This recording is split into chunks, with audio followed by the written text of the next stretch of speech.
Chapter 5. The Lord spoke to Moses, saying, Command the children of Israel that they put out of the camp every leper, and every one who has an issue, and whoever is unclean by the dead. Both male and female shall you put out. Outside of the camp you shall put them, that they not defile their camp, in the midst of which I dwell. The children of Israel did so, and put them outside of the camp. As the Lord spoke to Moses, so did the children of Israel. The Lord spoke to Moses, saying, Speak to the children of Israel.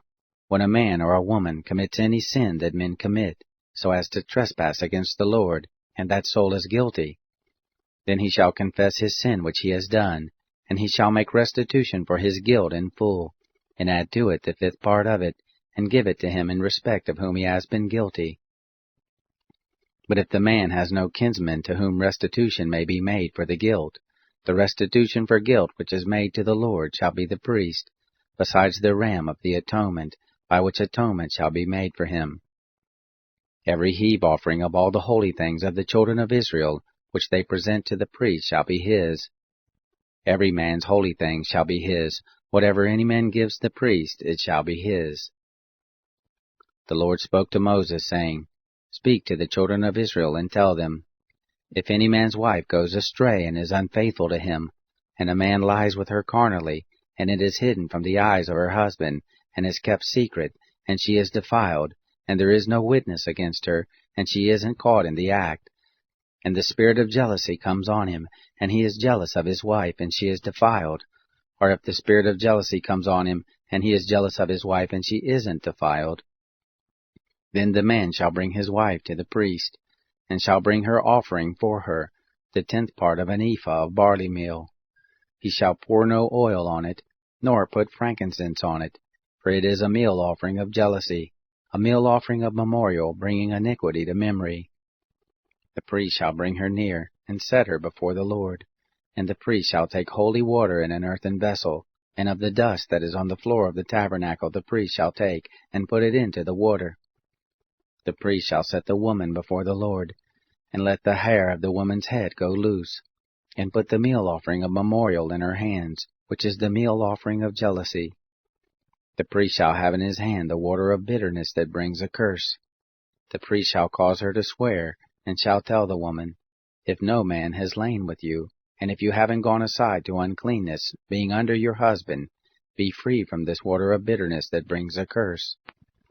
But if you have gone astray, being under your husband, and if you are defiled, and some man has lain with you besides your husband, then the priest shall cause the woman to swear with the oath of cursing, and the priest shall tell the woman, The Lord make you a curse and an oath among your people, when the Lord allows your thigh to fall away, and your body to swell.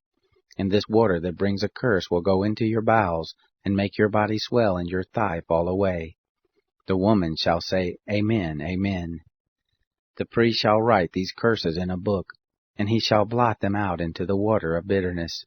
He shall make the woman drink the water of bitterness that causes the curse, and the water that causes the curse shall enter into her and become bitter. The priest shall take the meal offering of jealousy out of the woman's hand, and shall wave the meal offering before the Lord and bring it to the altar. The priest shall take a handful of the meal offering, as the memorial of it, and burn it on the altar, and afterward shall make the woman drink the water. When he has made her drink the water, then it shall happen, if she is defiled, and has committed a trespass against her husband, that the water that causes the curse will enter into her, and become bitter, and her body will swell, and her thigh will fall away, and the woman will be a curse among her people. If the woman isn't defiled but is clean, then she shall be free, and shall conceive a child. This is the law of jealousy, when a wife, being under her husband, goes astray and is defiled, or when the spirit of jealousy comes on a man, and he is jealous of his wife. Then he shall set the woman before the Lord, and the priest shall execute on her all this law.